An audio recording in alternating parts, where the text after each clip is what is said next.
Yun mga idol, welcome back again sa ating YouTube channel, no? Sa video na to is nandito tayo sa may pinakamaluwag na place, siyempre.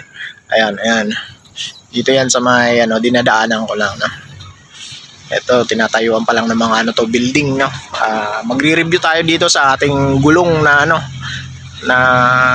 kinabit dito sa ating Suzuki Bergman Street 125, no? Bibigyan ko ng review tong tire na binigay ko kasi 6 months ko na to ginagamit. Araw-araw ko nagmumotor, no? Daily commute tayo kasi mumotor tayo papuntang trabaho. Tapos tuwing day off ko, ginagamit ko rin to para sa akin mga bike vlog minsan, no? Yung sa mga malalayo, nagmumotor tayo doon pag medyo mga malalayo na. Pero yung sa mga malalapit lang, binabike-bike ko lang din yun, yung mga dito lang sa city. So yun mga idol, no? Bigyan ko kayo ng review dito kasi yung naunang vlog ko rito medyo magulo, medyo maingay, yan yung nasa screen. Marami nagtanong, no? Marami nagtanong doon para mabigyan na rin natin ng video, at kung sino man yung nakapanood doon, sana mapanood nyo ulit to. Bibigyan ko ng review tong gulong na kinabit ko dito na Ridestone yung brand. Tapos ang sukat nito is 120 by 90 by 10, no? Yung malapad na talaga to, yung malapad na, no? Bibigyan natin yung review yung gulong na to, kung maganda ba siya o kung after 6 months okay pa ba siya, kung gaano na siya ka nipis, o kung gaano na siya ka yung pagkaka ng gulong niya, no? Kung talagang siya malambot, no? Kasi karamihan sa stock, di ba, sobrang tigas pag ginagamit mo. Pag stock matigas pero madulas. Pag bumili ka naman ng mga gulong na yung mga nabibili na sa market is medyo may siya, yung makapit siya pero hindi siya ganun ka tagal gamitin. Yun ang sabi ng mga iba, no? Ngayon bigyan natin ng review to, no? Itong gulong na ginamit ko. Let's go. So yun mga idol, no? Ito yung motor natin.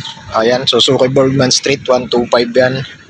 Ayan, gulong natin sa harapan, stocks pa rin yan. Hindi ko pa rin pinapalitan yan. Yan pa rin yung dati kasi sobrang tigas talaga nitong stock ng Suzuki Bergman, yung MRF. Kaya lang madulas talaga yan, boss. Mga boss, no, lalo na yung sa hulihan kasi nadulas na ako diyan isang beses kaya nagpalit ako ng gulong. Ito nga pala yung gulong na kinabit ko, no. Ridestone yung brand nito. Ito pa rin, 6 months na to. 6 months ko nang ginagamit. Ayan, no. Ang sukat niyan is 120 by 90 by 10, no. Malapad yan mga idol, no. Kaya nung pinakabit ko yan, pinatasan ko tong pinder ko, no. Ayan yung pinder ko, no. Yung sa mga nagtanong kung tumatama ba siya pag yung may angkas, hindi boss, mula mga boss, no. Hindi tumatama yan kahit may angkas ka, no. Itong natin, malayo, ang laki pa ng allowance niyan, eh, oh. Laki pa ng allowance. Tapos yung may nagtanong din doon na hindi ba nabawas sa sa bilis, sa speed, no, yung gulong kasi medyo bumigat siya, kung nakaano ba siya. Hindi naman mga boss kasi kunting diferensya lang naman yun, eh. Yung okay naman yung takbuhan, no. Tsaka yung ganitong motor talaga mga boss, hindi ito yung mga makikipagkarera ka talaga, no. Itong motor na to is design to for yung comfortability. Yun yung design nitong motor na to, no. Pero sulit to sa mga mga pang daily commute, tsaka yun sa mga panglalamove, mga okay to si Bergman Street 125 na idol, no. So ito yung gulong natin, balik tayo dito sa gulong natin. Ayan yung niya after 6 months. Parang wala pang kabawas-bawas, no.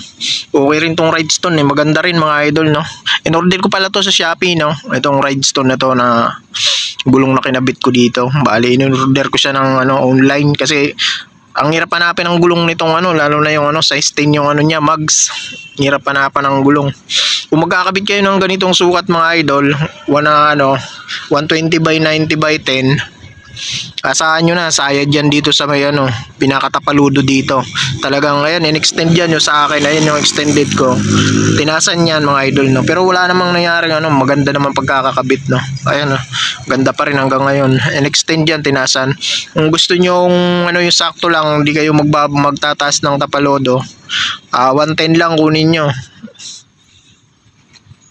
110 by 70 ata, 110 by 70 by 10 o by 10 yun. Saktong-sakto lang ang nun. Hindi nyo na itataas tong tapaludo nyo pag yun ang sukat na tire na kinuha nyo. Para sa akin itong Ridestone na tire is napakaganda, napakasulit niya. Taka nito, kapit nito mga idol, yung gulong na to. Kahit yung umuulan, basa, Talagang di mo mararamdaman na madudulas ka. Etong gulong na to, napakaganda niya. Ayan, ang kapal pa ng ano niya, no. Bali design pala nito is pang off-road yan mga idol, kaya pag ganitong gulong mo, asahan mo medyo matilamsik yan mga idol, no, kasi pumapasok ang mga tubig diyan sa mga malalalim na ano na yan, no, kanal na yan. Kasi off-road design to, parang yung sa ano ADB, Hyundai ADB, ganun yung gulong nito, itong design nitong Ridestone nito. Pero ang kagandahan dito kasi matagal mapudpud mga idol, no.